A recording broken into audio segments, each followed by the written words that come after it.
Hey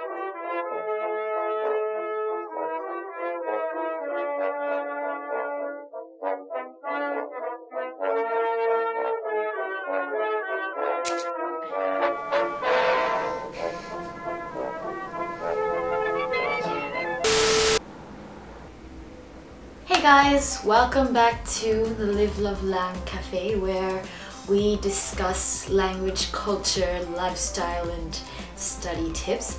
So today I am going to be reviewing this book, Genki Integrated Course in Elementary Japanese 2, and it's quite a often talked about book in the industry. Are we an industry? Let's call it an industry. So most Japanese learners all know about Genki. Personally, I have never used Genki until now. So clearly I skipped the first book. I honestly don't really know why I'm doing the second book either, but yeah, it's a long story that we're not going to get into. A lot of people swear by Genki books and a lot of people really hate Genki books. And today I'm really going to grade the Genki book, at least this one. This is the only one I've used before, this and the workbook. I have never used book 1, although I do have the PDF file for it that I've looked through.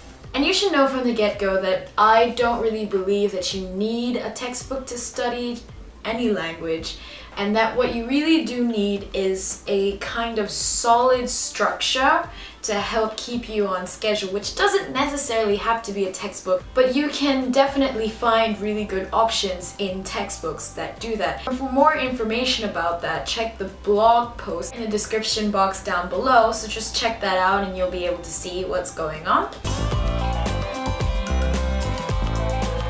So first of all, the basic structure of these Genki books is kaiwa, meaning conversation. So they put in a dialogue for you to kind of have a situation in which to use the Japanese they're teaching you. 2, tango, vocabulary. So they give you a list of some 40-odd vocabulary words that range from nouns, different types of verbs and phrases. And then they come to grammar, in which they try to explain in detail, at least a page or half a page long, how to use this specific grammar structure. And the rest of the chapter is just consisting of exercises and things like that to help you get used to the Japanese they've introduced to you in the chapter. I do like the structure, I'd like to say. I like that they separate each section like that. I am personally the type of person who likes to do that. I separate my vocabulary and I separate my grammar studies in my notebook, just like the Genki book. That being said, let me tell you what I believe to be the good points of the Genki books. The first good point that I really like about the Genki book is that for every verb they do list a particle that goes with the verb. One of my personal problems is that I did not pay a lot of attention to specific particles that go with specific verbs, so it does mess me up even today. It is definitely good to take note in Japanese for each new verb that you learn, what particle it goes with, until you are definitely comfortable with those words and those types of words. So I really do appreciate that Genki does specifically state what particle goes with each verb within the vocabulary list and not like later down in some grammar section. Second good point that I really like about the Genki books is they list whether it's an u or ru verb.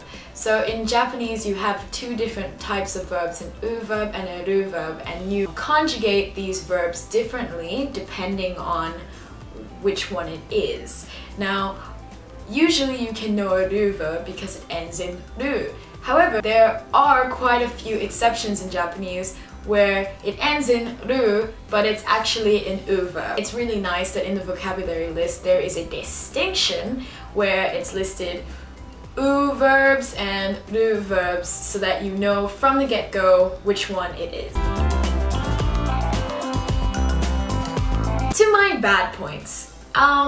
When I recommend textbooks, I tend to kind of stress on the negatives a lot more than the positives. So if you've ever met me in person and I told you that I think Genki stinks, it's not true. Genki doesn't stink, but these negative points that I'm about to list are kind of game breakers for me, and I guess that's why I don't really love the Genki textbook. The first thing that I don't really like about the Genki books is that they make a lot of blanket statements that kind of don't show the full picture of the Japanese, and when they do try to go a little bit deeper, they end up explaining it so bad that it just confuses the student. So the thing is that Genki, I feel, is impossible to really study by yourself unless you have either prior knowledge or you're in a class. So if you're using Genki in a class and your teacher's a good teacher, then you should have absolutely no problems.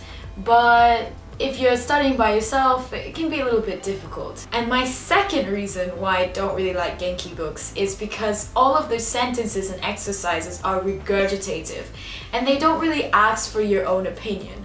All they do is really take sentences, show them to you, and then ask you to repeat them 300 billion times. And this is kind of like the Pimsleur method, or, you know, Rosetta Stone, and maybe that works for some people. But in my opinion, languages are learned by building on your own cognitive thought. That requires a book to ask questions of you, have open-ended answered questions, ask you to make sentences about things that you're concerned about, and not necessarily stupid examples that they have already clearly written 200 billion majillion times within the textbook. So overall, the rating that I give this book is 3 stars. I can't really rate it more than that.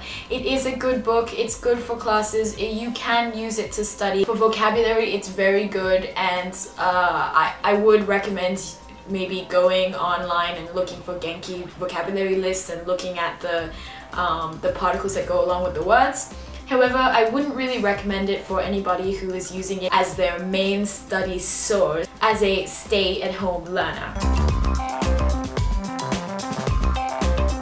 If Genki could add another couple more sections where they're really trying to get you to think and put discussion topics and things like that to really get the student thinking in Japanese, then maybe, just maybe, I can give it a 4 or 5 stars. So that's it for today's video. I hope you enjoyed my review of Genki books. If you've ever used Genki, please leave me a comment down below and tell me what you think of Genki. I'm always open to new opinions, or other books that you would like me to review.